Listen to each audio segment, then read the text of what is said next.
Hello all, I am Tyler King and I'll be presenting on my internship for the Nevada Toxicology Needs Assessment. I conducted my internship at the Nevada Overdose Data 2 Action, known as OD2A. OD2A was created as a result of a multi-year cooperative agreement launched by the CDC that funded 66 recipients to collect fatal and non-fatal overdose data that is high quality and timely.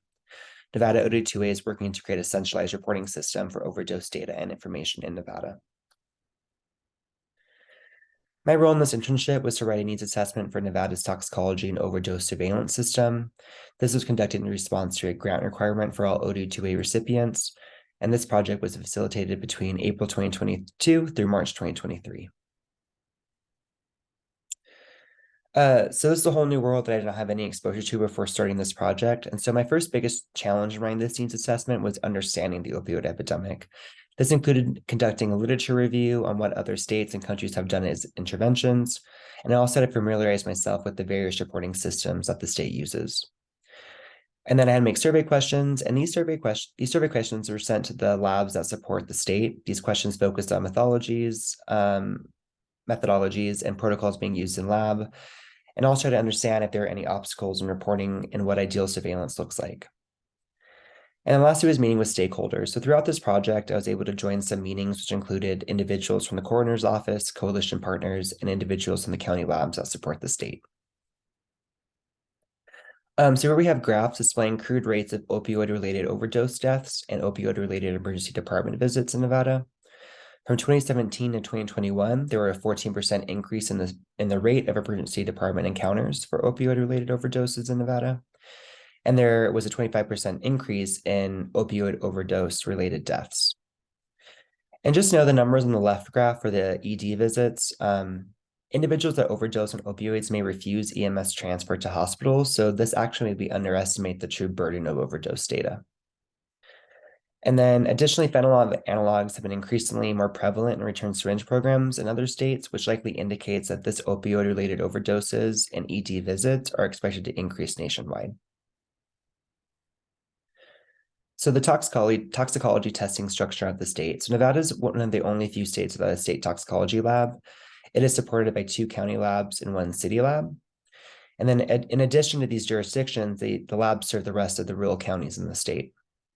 And then these labs are specialized in forensic toxicology. This type of toxicology is specific and used in support of criminal investigations and not public health surveillance. However, as of now, general toxicology testing for public health surveillance is essentially non-existent. This structure misses an opportunity for antemortem testing, which is testing before death, as all toxicology samples are either post-mortem analysis or impaired driving seized drug data.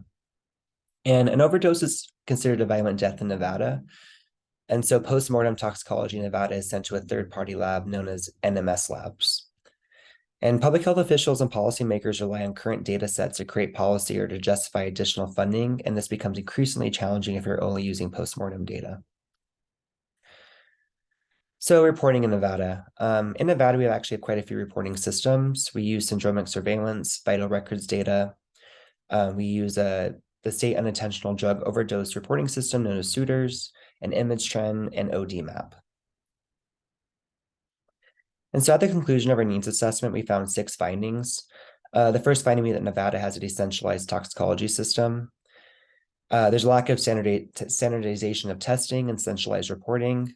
There's a forensic pathology workforce shortage. This is a national issue, it is not Nevada specific, but was something to bring up. Our testing structure has a complete lack of antemortem or general toxicology testing. And then interestingly enough, tourism may be impacted the number of resources needed, as 14% of overdose deaths from 2019 and 2021 had a residency out of the state. So in conclusion, the state is over-reliant on postmortem data, so we have 4 recommendations. The first recommendation was a statewide toxicology lab to help test various toxicology samples, whether that be antemortem, general toxicology, forensic, return syringes, or samples from hospitals. We also bring up a number of improved funding, and so conducting a cost analysis to ensure that resources are being used properly and that a statewide lab would be more beneficial than not, as we'll be using taxpayers' money. We also recommend standardized data sharing and centralized reporting and making it mandatory. And then we also want to improve antemortem testing, such as rapid analysis of drugs, hospital-based surveillance, and test on current samples. And so in summary, the state is overly reliant on postmortem data. This makes planning and intervention that's timely and appropriate difficult. And also creation of a statewide toxicology lab would expand testing capacity for all sorts of toxicology, whether that be general or forensic. And then a centralized reporting system will ensure proper resources are in place as needs vary across the state. A special thank you to the Overdose Data 2 Action, to Elise Monroe, Sean Thomas, the labs, Washoe County Sheriff's Division, Las Vegas Metro, Henderson City Police, and the Western Regional Public Training Center.